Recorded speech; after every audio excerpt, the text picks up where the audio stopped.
Welcome to Bikers and Backroads, a podcast discussing all things Harley-Davidson. We're your hosts, Jason and the Big Z, so sit back while we take this episode and put it in the wind on Bikers and Backroads. All right, guys, thanks again for downloading our latest episode and spending some time with us. Whether you're a seasoned rider or just dreaming of your first Harley-Davidson, we believe this is the place for you. You can find us on our YouTube channel at Podbean, Apple iTunes, Amazon Music, Spotify, and pretty much anywhere else you get your podcasts. Please like, share, and subscribe our videos and our content so that we continue to grow this community. And we just look forward to interacting and, again, growing this thing and seeing what it can become. So what do you think, Big Z? Oh, not much. How about you?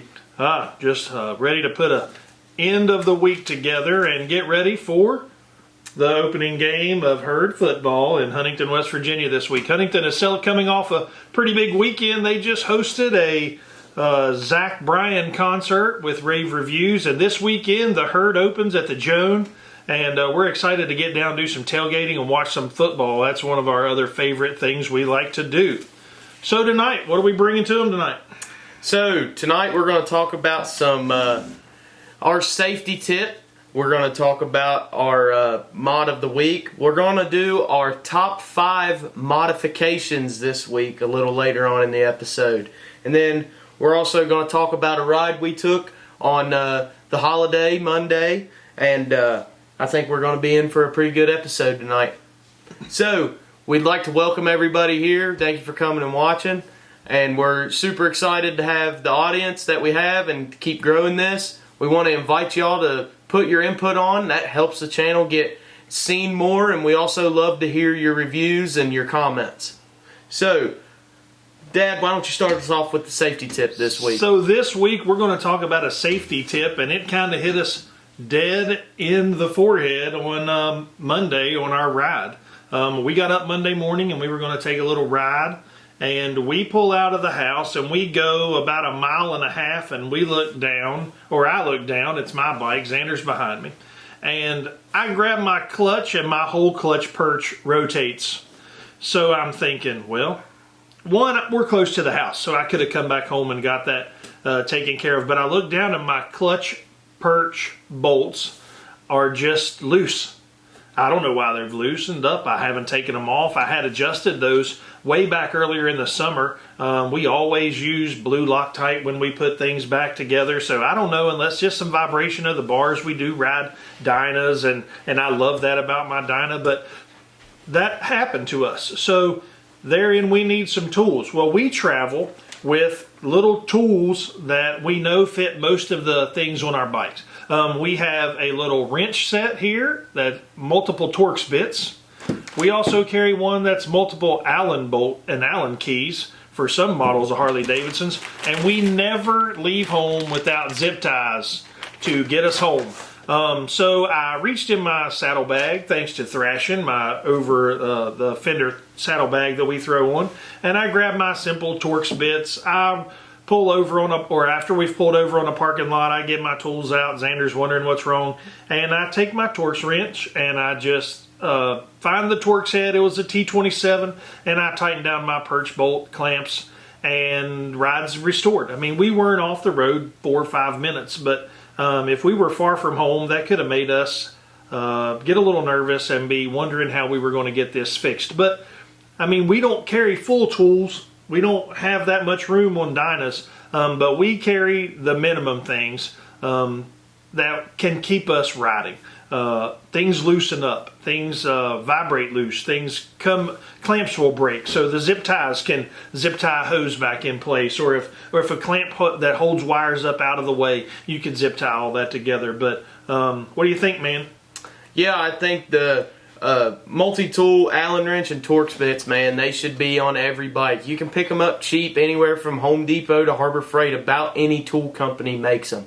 I actually have them in my tool bag at work. We keep them all the time everywhere we go, and they come in handy anywhere from at the house to industrial use. So great tool kit, great thing to have with you on the ride. They're not going to take up much room, so they really saved us, and we hope they can save you one day. But we also hope that you never get in a predicament that you need them. But so I'm going to start off with our mod of the week. So, as we all know, I have an exhaust system on my motorcycle. If you go back to our previous video of my bike check, you'll see. Tonight I'm going to explain it a little bit more in depth. So I have the SP Concepts slash cut shorty pipe. It's not a full length or mid length, it's a true shorty cut. The exit is underneath the passenger peg, so whenever I have my girlfriend riding with me, I always tell her to watch out for her heels and don't rock her feet back on the pegs, and she does pretty good about it. But mine is in the stainless finish. They now offer it in multiple different finishes from Paulus. They have a Works edition now. They have the Onyx Black, which is like that coating finished black, and they're all beautiful and all look great on specific builds. So this pipe is a 4-inch rolled cone muffler with a 2 1/4 inch coiled perforated baffle for the increased torque, and it gives it that deep rumbly tone. It makes it sound like a true Harley Davidson. And this is made out of 065 stainless steel, and it has a steel, that is the header pipe, sorry, and it goes from a 1 3/4 inch, steps down to a 1 7/8, and then it ends up at a 2-inch exit at the collector. So it's made from CNC billet aluminum on the end cap, and then this thing is all hand welded together here in the United States. And then it has machined stainless steel header collars. This pipe comes with the 18mm O2 bungs, but you get the adapters about like any other exhaust system out there. And then it comes with the complete hardware and the mounting bracket to put it on your motorcycle. Great product. I've been very thrilled with it on my motorcycle. I would love to start seeing a little more of these because I haven't ever seen one other than on my bike in the wild. So we also did a few things whenever we put it on. And this is coming from other creators and other tips and tricks we've heard from people who work on Harley Davidsons for a living. We made sure to anti-seize the O2 sensors whenever you put them in. And we didn't have them plugged into the ECM while we were doing this whenever I replaced it with my tuner. And anti-seize on the threads, but be careful to not get it on the actual sensor tip itself. We all know the O2 sensors are super sensitive. This made it real easy to get in, but also whenever I go to change pipes down the road or replace O2 sensors, I'm not going to be fighting them out of there, and they're not going to get stuck inside the bung and potentially damage the sensor or the pipe. And then mine is the stainless finish, and you should really do this with any pipe, but definitely on a non-polished exhaust. Whenever you're done installing this, you need to make sure you wipe it down. The fingerprints, your hands are full of oils from your skin. Your fingerprints will burn onto that pipe over time just from running it, and then you'll be stuck with visible fingerprints in your pipe. And anytime I wash my motorcycle, work on it, anything, I just make sure to give it a good wipe down on that raw stainless. So that's our tips and our mod of the week, and we're going to roll on to our top 5 mods for the week. But before we go into that, I want to invite you guys to get in the comments. Go back to our first topic. Tell us what tools and safety things you guys need to include on your motorcycle rides. Maybe you guys have things that we have forgotten about. Last week we talked about a tire plug kit and an air inflator, and this week it's a few tools and some zip ties. There may be something out there that incorporates all of this, or if you have a certain brand of a tool roll that you have come across and you put it on all your bikes, feel free to leave those in the comments. We like to pass that along and share it with you. If you're into exhaust and you have a new exhaust on your bike, please leave in the comment what brand you run. Is it a 2-in-2? Is it a 2-in-1? What makes you like that pipe? What makes you love the sound of it? How your bike has responded? I'm in the market of looking for a bike on a new exhaust pipe and exhaust system on my bike. We know my bike, we've talked about it, it's pretty bone stock. It's a blank slate. But I'm looking probably at a Bassani, I think, or I'm looking heavily into a Fab 28. Those are just some things I like, and we're going to get into those. But again, we just want to encourage this week. We're getting into a few episodes of this. We want to encourage that feedback because that really is going to help us drive this thing. So, next topic, man. So, yeah, we really appreciate all of y'all's feedback, and we want y'all to start giving us those comments and things. We're going to read them. We're going to listen because as much as we host this show, y'all's input is also going to be a part of it as well. So, moving on, we're going to move on to our top 5 mods for your motorcycle. Modifications are a great way to make your motorcycle different and make it yours. People will recognize your bike from the modifications you do. There's also many different styles and different cultures that can come up from just inside the motorcycle culture, depending on the modifications you do to your bike, how you make it look, how you make it sound, and how you make it perform. So, with this being said, Dad, I'm going to offer you the first on what is your top 5 mods for your motorcycle, or Harley-Davidson specific, if it is stock. So, when I bought my bike, it was 100% stock. It's a 2014 Dyna Lowrider, 100% stock. The first thing I did, which I feel is important for safety, the first thing I did was I changed every light bulb from the old incandescent light to LEDs. Headlight, turn signals, integrated tail light with turn signals, and that was my first modification. It was inexpensive. It doesn't make my bike look much more flashy or anything, but it makes me seen at night, and it allows me to see better with increased visibility and light as I'm riding into dusk and into the night. We don't typically ride a lot at night, but to be seen and to be able to see are big things for me. So my first modification, and one of the things I think of that is important with bikes, prior to the new ones that are coming out with LEDs from the factory, is upgrading your lighting. So, LED lighting also comes in at my number 5, and it was also my first modification I did to my motorcycle as well. And I know you said your motorcycle doesn't look all that much more flashy, and it didn't change the appearance that much, but it will make your bike look different than stock, especially if you do an integrated tail light as on both of our bikes. It really cleans up the rear end. With some of the aftermarket LEDs, if your bike is pre-LED days, which majority of Harley-Davidsons on the road don't have LEDs, they will really make you feel a lot safer at night. You can see the road better, you're going to see wider, you're going to see higher, and you're going to see farther. So it gives you the visibility, but they also make you visible to traffic. And you can go way into lighting, as into changing the whole look of your bike, which we did not do. We stayed with a more basic kind of drop-in kits or more factory looking, but with their own flash.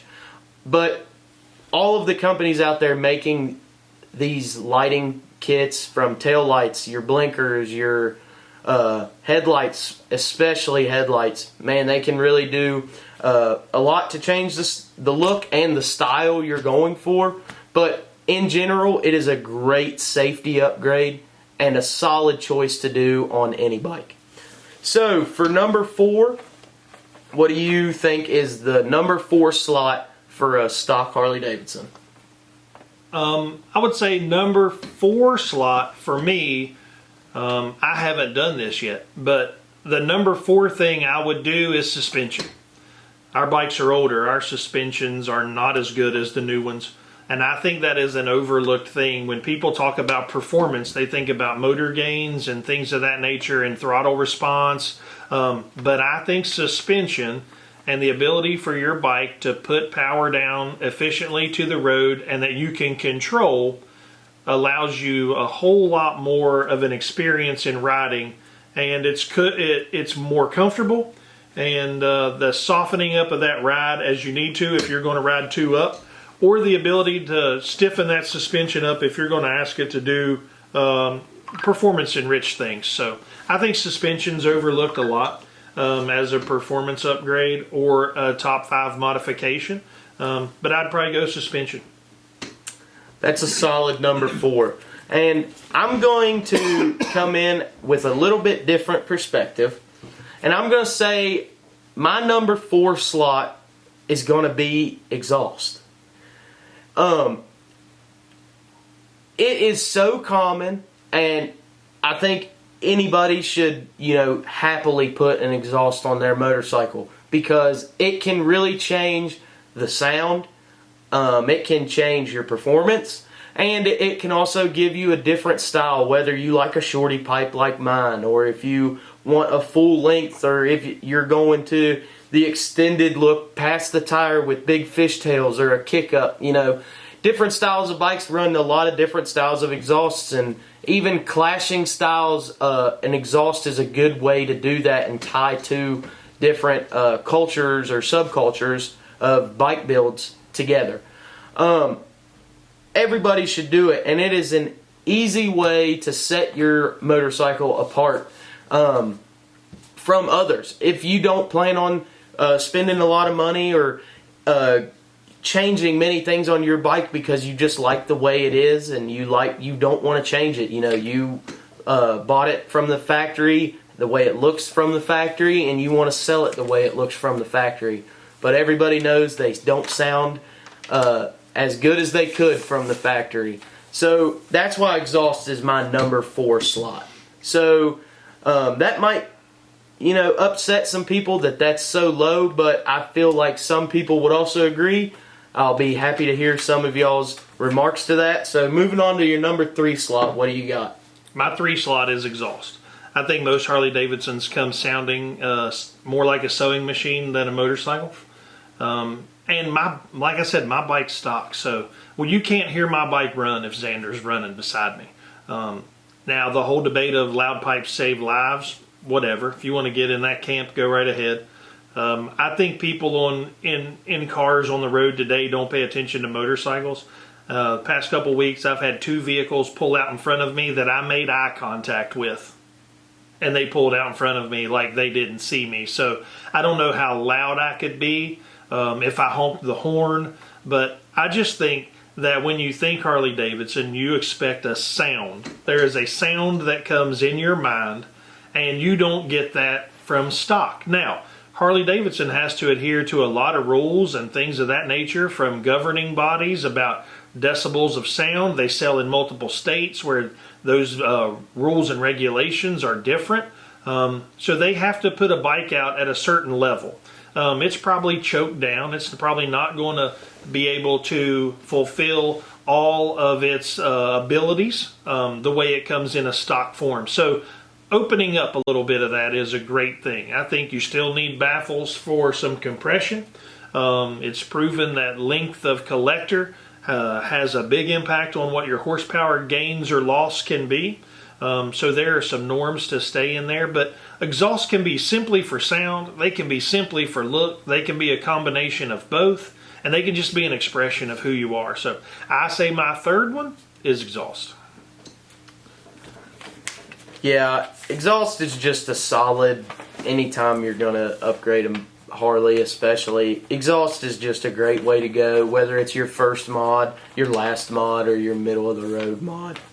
But I think I am going to give my number 3 spot to controls. Now, I'm specifically talking about your hand controls. And I'm going to tie into that when I say your controls is your bars and risers, or if you don't run risers and you're running ape hangers or something, you can change the whole look of your motorcycle, especially from the front and side profiles, just from the bars you run, and also make yourself that more in tune with the bike. Different style of bars will give your bike a different style of handling. This can be made to fit you and the way you ride perfectly. And it'll give you that look that you're looking for. But it's not just bars. I can tie this in with anything down to the levers, your clutch and brake lever. From a distance, you might not notice it, but when you get up close in person to that bike and you're meeting somebody or you go to look at it, you're going to tell from their levers and even down to the grips what kind of build that is or what kind of style of riding they do. You know, that is stuff that's overlooked big time, I think, but it can really make a change on what your bike is portraying on of yourself.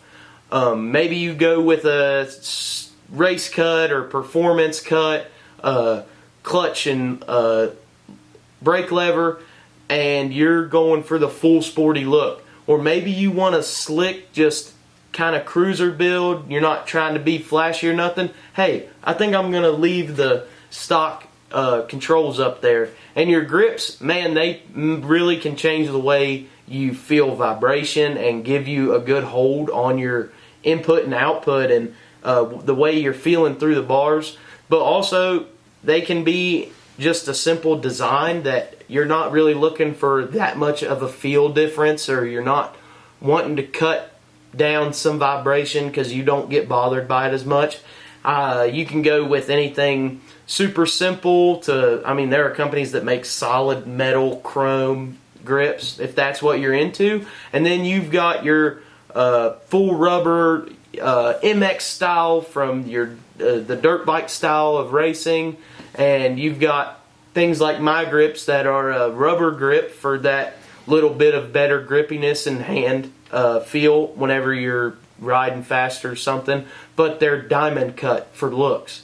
So your controls on your hands and your bars, I think, are a solid upgrade that will really make the difference to you personally as the rider who is controlling the bike, but also from the point of view and the way you're getting looked at from other riders and people on the road.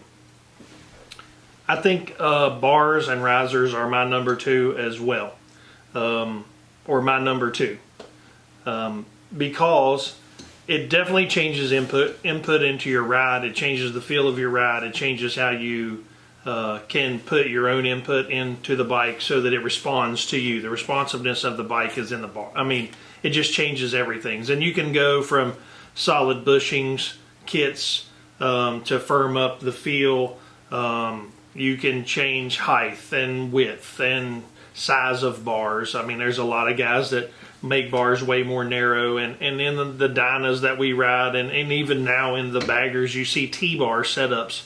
And racers race with T-bars for a reason on those big baggers. It makes them way more nimble, and the input is almost instantaneous when they push that. The way they're mounted and your hands are in that position, your input is rewarded almost instantly. So I know guys who are ape hanger guys, and they swear they'll never put T-bars. Well, when they threw a leg over the Road Glide STs that came out a few years ago, and especially the CVO ST that had a mini set of T-bars on them, and they rode it at a demo ride, and they realized, man, this is how this bike is supposed to ride.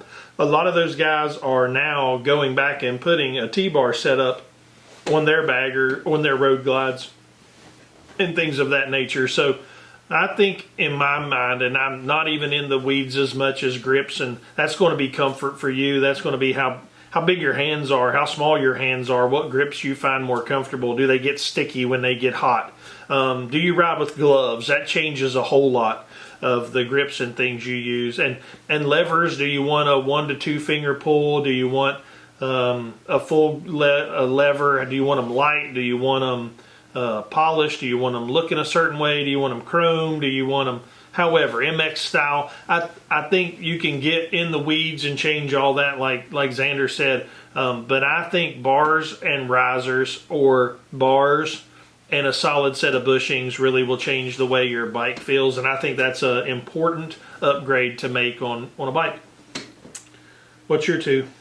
My number 2, I'm going to give to suspension, I believe.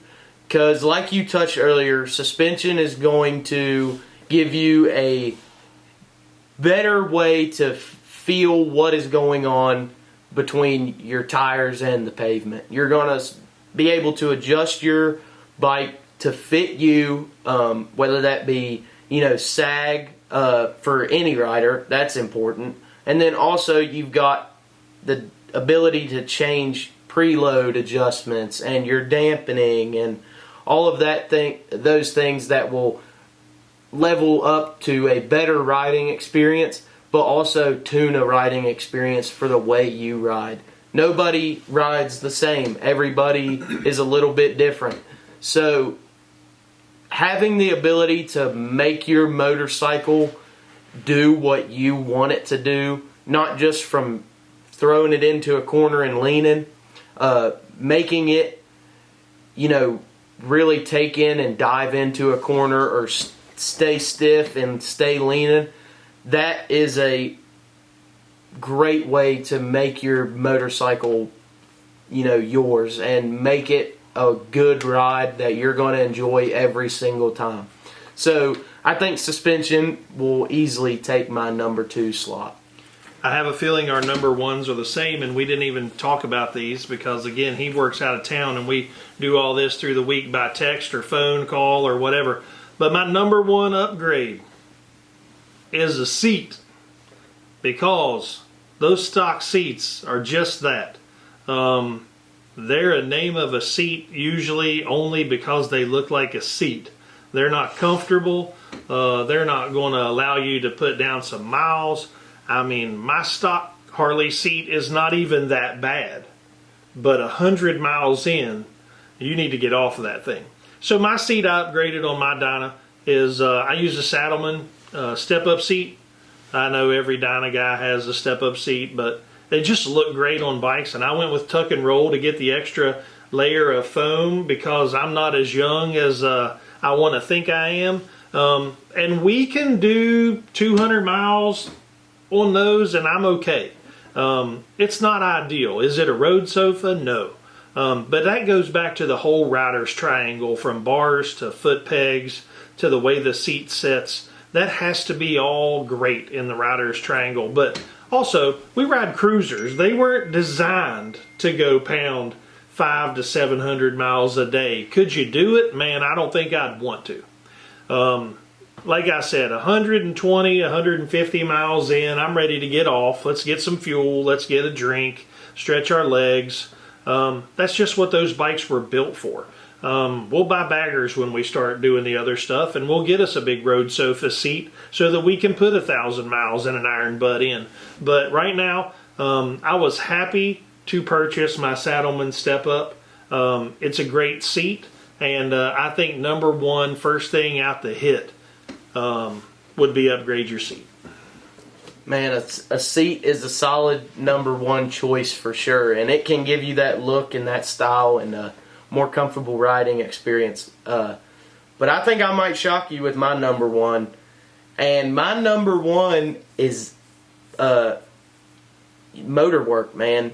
Whenever you tear into anything as in a camshaft, man, if you go into changing the jugs and bumping your bike from I have a 96 cubic inch motor, twin cam. A super common one is they build them out to a high compression 103. There are guys that are bumping them up to 110s, and to me, my number 1 pick is definitely diving into the motor and doing motor work, because this can change the way your bike feels to you. You can set yourself apart completely by making your bike, everybody's going to see it, and especially if you get someone that's been around Harleys their whole life, and they can look at your motorcycle and tell you just from a glance, I know what year that is, and I know the model, and it's probably got a 96 cubic inch twin cam in it, and you can look at them and say, no, it's got a such and such built high compression 103, and I'm running this such and such cam. Well, that's going to be an eye-opener for somebody, and you're going to catch somebody off guard. But also, you get maximum performance out of it, and you're going to truly tune that to exactly how you want it to feel and rev, and you can set it to how high you want it to rev out. You can set it to where all of your power is down low because you stay in a lot of twisty back roads and you are not running super high up in the rev range. Or you're a different style rider that stays real high up in the rev range all the time because you're running the same twisty roads, but you're going for as fast as you can every time you ride. And engine work is just super cool because you can truthfully dive into it, and man, you can nerd out on it. I love to read about different engine builds and watching them, and that's something I want to get into one day on either my Dyna or another motorcycle in the future. But yeah, engine work's going to take my #1 spot, hands down. But I got to ask, before we ask for their input, was brakes ever a thought through your mind? I didn't consider brakes. I considered like foot pegs, whether you run pegs or boards, things of that nature. And we've upgraded throttle, shift linkage. We've upgraded shifter tips on our bikes, things of that nature. And I'm not so sure that was as big of an upgrade. I like the position that my new shift linkage can put my shifter tip in, but I could have made do without it. But I love the way it looks. I love that that is a weakness on factory Harley Davidsons, is the shift linkage. And it's from cruisers to baggers. It's been there for years. It's the way they use the stem, basically, of the linkage and how it articulates to the fasteners for the shifting. We both run Thrashing shift linkage, and it's just cleaner. It's multi-adjustable. It's adjustable on the fly.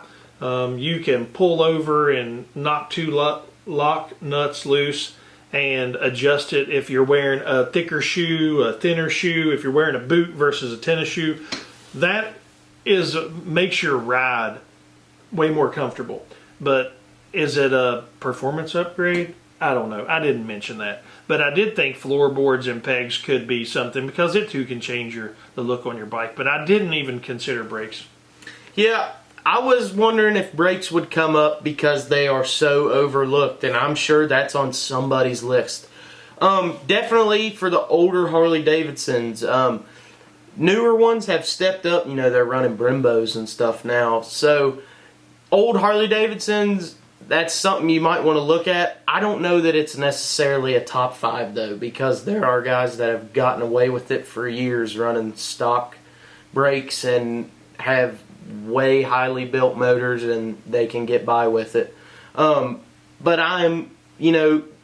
pegs, your shifter linkage, anything down from the shifting and brake arm, that were things I thought about, but I did not see as a top 5 because they were not going to be performance oriented, and they were more personal preference than, a top 5 list. But we would love to hear what y'all have to say. Please comment down below and leave us a message on maybe your top 5 list, or something you wish that you would have heard tonight.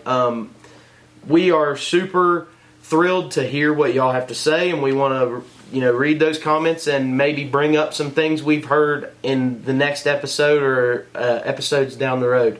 So be sure to leave the comment that you guys, of your top 5 or whatever you would love to see on the top 5, or heck, even give us an idea for your next top 5 list that you would like to hear. Moving on to our next segment, we're going to talk about a ride we did Monday. Great loop through the backwoods of West Virginia on a great little 2-lane road. Took us about an hour and a half ride took us through some great little small towns, a good scenic route. So, Dad, why don't you hop in and tell us all about it? We left here. We call this our Hamlin Loop. So we live in Putnam County between Charleston and Huntington, West Virginia. So we left our house and we got on to Route 34, and we rode Route 34 south into Hamlin, where we intersected and got on Route 3, which is traveling west, kind of north. And then we rode through Hamlin into West Hamlin, where we got on to Route 10, which runs northwest again, more north, which goes right on into Huntington. We rode that route a ways, and like Xander said, through some small towns, through some farm fields. The funny thing to me was we started encountering tons of leaves falling. It was great. I mean, it was a long sleeve t-shirt kind of day, riding in gear. I mean, we were geared up to ride, but it was just beautiful. And luckily, I mean, we got behind some cars and some trucks that were not going very fast, so we just had the most leisurely little ride. It ended up being about 70 miles, but it took us like an hour and a half, because some of these are switchback turns going up and down some mountains. But so we're on Route 10 and we follow Route 10 towards Huntington, but we exited Route 10 onto alternate Route 10, which is Davis Creek, which comes out into Barbersville. And in Barbersville, Xander turned right, or onto Route 60. He started coming back east to our home. And I ventured west on Route 60 and went on over into Ohio for another family gathering. And then rode home later that evening. But it was a great little loop.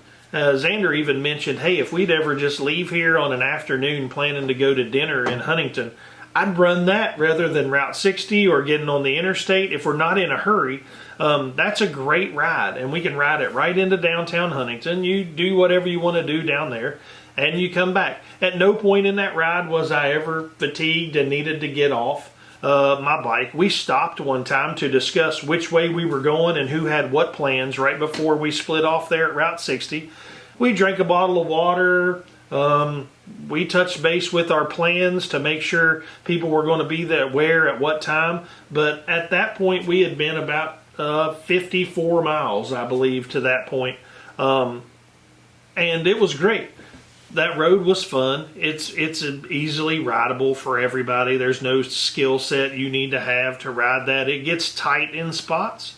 It gets very technical in a few little places. There's some switchbacks that are like from a 90 into another 90, like coming uphill and cambering opposite way. Those are just, you got to be in control of your machine. You ride your own ride. You don't push your pace what you're too uncomfortable with. We got a couple places where we stretched the legs of the bikes because the road opened up for us. But I mean, it's nothing. We weren't running crazy speeds. We weren't at all. We were just cruising. And it was so fun and so relaxing. And a great little ride. Great ride. I like that loop. I recorded it in my... I keep our rides in our Harley Davidson app. And... So, I mean, we'll do that one again. That's fine. We've got a few little loops we like to do around the house. And I really like that ride. I thought that was good. We haven't done that one ever. And I used to ride that way sometimes back in the day when I had the old Buell, the sport bike. That was a back way I used to travel to and from work. So I knew that road, but I hadn't ridden that motorcycle or ridden that road on a motorcycle in 10, 15 years. So, yeah, that was a great loop, and man, you get to ride through, beautiful farm country of West Virginia. It's just hard to beat the scenery here at some places, and we rode right through Hamlin, and that is just an old town, and like Dad said, you're not going very fast most of the time, and some of those switchbacks are right in the middle of an old historic town, and so it's super cool to see all of those beautiful old buildings that have been there for who knows how long, and I'm sure if they could talk, they could just tell some great stories. I actually happened to have my girlfriend with me, and she was riding on the back, and she loved it, and she didn't even know that road existed, so I got to show her a part of the state that she didn't know was there. She thought it was beautiful, and she agreed with me and Dad as well that was a great loop and that we should do that again. It was a super awesome ride. Like Dad said, it was only about 70 miles and only took about an hour and a half, but man, that's a great I want to go bebop around loop. And I'm looking forward to doing it again. And I've heard Dad, that was my first personal time riding that route on a bike. I've heard Dad tell stories about riding that loop, like you said, 15 years ago on his old Buell when I was a little kid. So it was really cool for me to be able to ride that with him together for the first time, and see all of that scenery from behind a set of handlebars. And just loved it, man.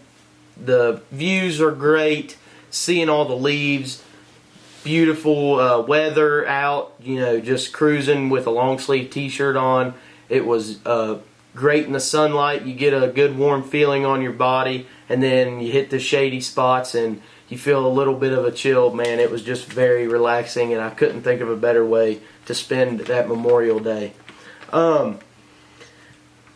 So moving on, we're going to close this episode out, and before we do that, we're going to tease our next show a little bit. So coming up on our next episode, you can expect a top 5 of the CVO colors, and we're going to go with the same timeline we did for our non-CVO. We're going to go back to 2007 to 2025. So we're going to be, researching some of that. We're going to be excited to see some of those CVO colors. We're hoping that y'all will agree with our top 5, and we'll be looking forward to giving y'all that coming up. And we're going to be looking for y'all's comments from this show that we're recording now, and hopefully you've watched it by the next episode. Maybe we'll bring up some of your top 5 mods, touching on what we talked about today, and maybe even talk about something y'all touched about on a toolkit. So this is it for today's conversation. Thanks for joining us here on the Bikers and Backroads podcast. Don't forget to like and subscribe and hit that share button. Remember, we're on all of the major podcast streaming services, and we will holler at y'all later. And you riders, be safe and be blessed. Thanks for joining us.